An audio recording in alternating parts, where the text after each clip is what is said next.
কোটা সংস্কারের দাবিতে বিকেল থেকে উত্তাল রাজধানী সহ দেশের বিভিন্ন বিশ্ববিদ্যালয় এলাকা। গেল বৃহস্পতিবার রাত 8:30টার দিকে নতুন কর্মসূচি ঘোষণা করে শাহবাগ ছাড়ে কোটা বিরোধীরা। আজকে শুক্রবার বিকেলে সারা দেশের সব বিশ্ববিদ্যালয়ে বিক্ষোভ মিছিল করার ঘোষণা দিয়েছে তারা। বৃহস্পতিবার রাত 8:30টায় শাহবাগ মোড়ে প্রেস ব্রিফিংয়ে আন্দোলনকারীরা এসব কথা বলেন। সেই সময় তারা জরুরি সংসদ অধিবেশন ডেকে কোটা সংস্কারের আইন পাশের দাবি জানান।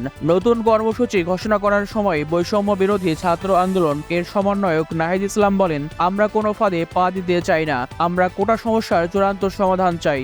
আমাদের এক দফা দাবি নির্বাহী বিভাগের কাছে।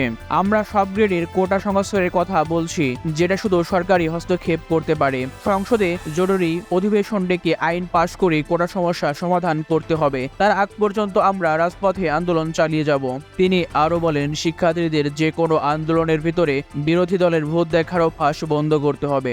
সরকার ও আদালতের রায়ে এই আন্দোলনের প্রেক্ষাপট তৈরি হয়েছে, এই জন্য দুর্ভোগের দায় সরকারকেই নিতে হবে। কর্মসূচি ঘোষণা করে তিনি বলেন, আগামীকাল বিকেল 4টায় সারা দেশের সব ক্যাম্পাসে বিক্ষোভ মিছিল অনুষ্ঠিত হবে।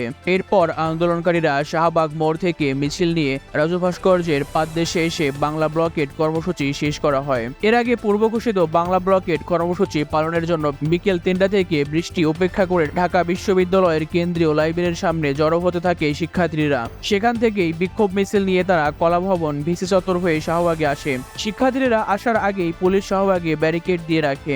এক পর্যায়ে শিক্ষার্থীরা ব্যারিকেড ভেঙে সেখানে অবস্থান নেয়। সে সময় কিছু শিক্ষার্থীকে পুলিশের সাজোয়া যানের উপর দিয়ে উঠে উল্লাস করতে দেখা যায়।